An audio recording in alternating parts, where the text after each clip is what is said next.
ನಿನ್ನೆ ಮೊನ್ನೆವರೆಗೂ ತುಂಡ್ಲಂಗ ಹಾಕ್ಕೊಂಡು ಮನೆ ತುಂಬ ತುಂಟಾಟ ಆಡ್ಕೊಂಡಿದ್ದು ನನ್ನ ರಾಜ್ಕುಮಾರಿ ಈಗ ಲಗ್ನ ಆಗೋ ಮಟ್ಟ ಬೆಳೆದಿದ್ದಾಳಂದ ನಂಬೋದಿಕ್ಕ ಆಗೋದಿಲ್ಲ. ಆದ್ರೆ ನೀನು ಇಲ್ಲಿ ತನಕ ನಮ್ಮ ಜೋಡಿ ಇರ್ತೀಯ ಅನ್ನೋ ನಂಬಿಕೆ ನಮಗಿರಲೇ ಇಲ್ಲ.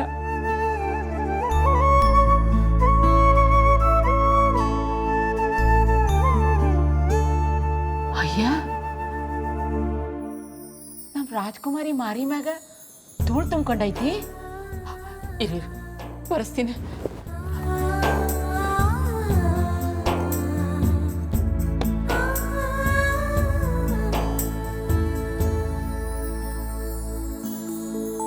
ಈಗ ನೋಡು, ನಿನ್ನ ಮಾರಿ ಮ್ಯಾಗ ಧೂಳು ಹೋದ್ಮೇಲೆ ಎಷ್ಟು ಚಂದ ಕಾಣ್ತಾ ಇದ್ದಿ.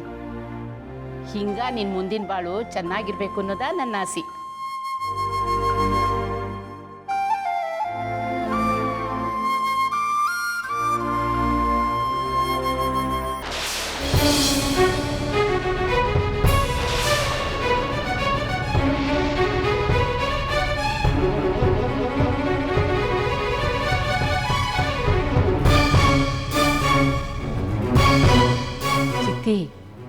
ಸರಿಯಾದ ಸಮಯಕ್ಕೆ ಬಂದು ಈ ನಿನ್ನ ಫೋಟೋನ ಕಾಪಾಡ್ಕೊಂಡು ಕಣವ. ನನ್ನ ಫೋಟೋ ಕಾಪಾಡ್ಕೊಳ್ಳೋ ಶಕ್ತಿ ನನಗಿದೆ ಜೀವ, ಆದ್ರೆ ನನ್ನ ಜೀವ ಕಾಪಾಡ್ಕೊಳ್ಳೋ ಶಕ್ತಿ ನನಗಿಲ್ಲ. ಯಾಕವ? ಯಾಕೆ ಹಿಂಗೆ ಮಾತಾಡಕತ್ತಿ? ಇರೋ ವಿಷಯನೇ ಹೇಳಕತ್ತೀನಿ. ನನ್ನ ಜೀವದ ಗ್ಯಾರಂಟಿ ಯಾರಿಗೂ ಗೊತ್ತಿಲ್ಲ ಅಂತದ್ರಾಗ ನಂಗೆ ಲಗ್ನ ಮಾಡ್ಬೇಕಂತೀಯಲ್ಲ, ಇದು ಕರೆನಾ? ಈ ಫೋಟೋ ಮೇಲಿನ ಧೂಳು ಒರೆಸ್ದಂಗ ನನ್ನ ಕೆಟ್ಟ ಹಣೆ ಬರಹನ ಒರ್ಸಕ್ಕಾಗ್ತದ ನಿನ್ಗ? ನಂಗೆ ಲಗ್ನ ಮಾಡ್ಬೇಕನ್ನೋ ಆಸೆ ಇಟ್ಕೊಂಡು ನನ್ನ ಮನ್ಸಿಗೆ ನೋವು ಕೊಡ್ಬೇಡ ಅಜ್ಜವ್ವ. ಚಿತ್ತ, ಹುಟ್ಟೋ ಅನ್ನೋ ಹೊಸ್ಲು ತುಳಿತಿದ್ದಂಗ ಸಾವಿನ ಬಾಗ್ಲು ತಕ್ಕೊಂಬಿಡ್ತದ. ಹಂಗಂತ ಯಾರು ನಿಂತಲ್ಲೇ ನಿಲ್ಲಂಗಿಲ್ಲ,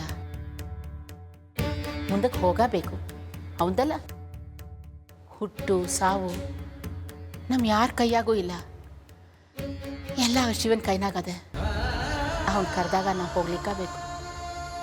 ಹಂಗಂತ ಅವನು ಕರೆಯೋ ದಾರಿನ ಕಾಯ್ಕೊಂತ ಕೂತಿರ್ಬಾರ್ದು. ಇರೋ ಅಷ್ಟು ದಿನ ಆ ಶಿವ ಕೊಟ್ಟಿರೋ ಜೀವನಕ್ಕೆ ಒಂದು ಅರ್ಥ ಸಿಗಬೇಕು ಅಂತಂದ್ರೆ ಯಾವಾಗ ಏನಾಗಬೇಕು ಅದಾಗ್ಲಿಕ್ಕಬೇಕು ಕೂಸೆ. ನೀ ಏನ ಹೇಳಿದ್ರು ನಾನು ಲಗ್ನಕ್ಕೆ ಒಪ್ಪಂಗಿಲ್ಲ ಅಂದ್ರೆ ಒಪ್ಪಂಗಿಲ್ಲ ಅಷ್ಟೇ. ಚಿತ್ರ, ಯಾಕವ್ವ? ಏನಾಯ್ತು? ಯಾಕೆ ಹೇಳಕತ್ತಿ? ನೀನೊಬ್ಳು ಬಾಕಿ ಇದ್ದಿ, ತೂತ್ ಮಡ್ಕಿ ತಳಗ ಜರಡಿ ಇಟ್ಟಂಗ. ಅಜ್ಜವಂಗೇನೋ ವಯಸ್ಸಾಗೈತಿ, ಅರಳೋ ಮರಳೋ ನಿಂಗೆ ತಿಳಿಯಕ್ಕಿಲ್ಲೇನೋ. ಈಕೆ ಕೂಡ ಸೇರಿ ನೀ ಕೂಡ ನಂಗೆ ಲಗ್ನ ಮಾಡಕ್ ಒಪ್ಪಿ ಅಂತ. ಏನುವ ನೀನು ಹಿಂಗ್ಯಾಕೆ ಮಾತಾಡಕತ್ತಿ? ನೀನು ಒಂದು ಹೆಣ್ಣು, ಇನ್ನೊಂದು ಮನೆಗೆ ದೀಪ ಆಗಿ ಆ ಮನೆ ಬೆಳಗಬೇಕು ಅಂತ ತಾಯಿಯಾದ ನನಗೆ ಆಸೆ ಇರೋದಿಲ್ಲೇನಮ್ಮ? ನಿನ್ನ ಆಸೆ ಏನೋ ಚೆಲ್ಲೋ ಹೋಯ್ತಿ, ಆದ್ರ ಇನ್ನೊಂದು ಮನೆ ದೀಪ ಬೆಳಗೋ ಶಕ್ತಿ ನನ್ನ ಪ್ರಾಣ ಅನ್ನೋ ದೀಪಕ್ಕಿಲ್ವಲ್ಲ.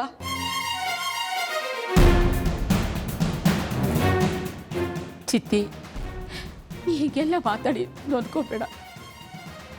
ನಿಂಗೇನೂ ಆಗೋದಿಲ್ಲ. ನೀ 100 ವರ್ಷ ಬಾಳಿ ಬದುಕ್ತೀಯ ಅನ್ನೋ ನಂಬಿಕೆ ನನಗದ. ಆದ್ರ ನನಗಿಲ್ವಲ್ಲ ಅಜ್ಜವ್ವ.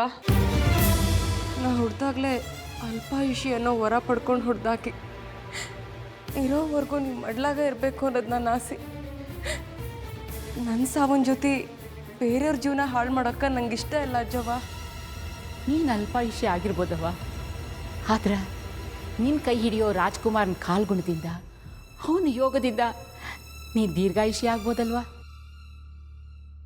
ಹೌದು ಮಗಳ, ನಿನ್ನ ತಾಯಿಯಾದ ನನಗೆ ಮಗಳು ಮದುವೆ ನೋಡಬೇಕು ಅನ್ನೋ ಆಸೆ ಐತಿ. ಆ ಆಸೆನ ನೀನು ಈಡೇರಿಸ್ತಾ ಇದ್ರೆ ಆ ಆಸೆ ಈಡೇರ್ಸಕ್ಕೆ ನನಗೆ ಇನ್ನೊಂದು ಮಗಳು ಇಲ್ಲವ್ವ.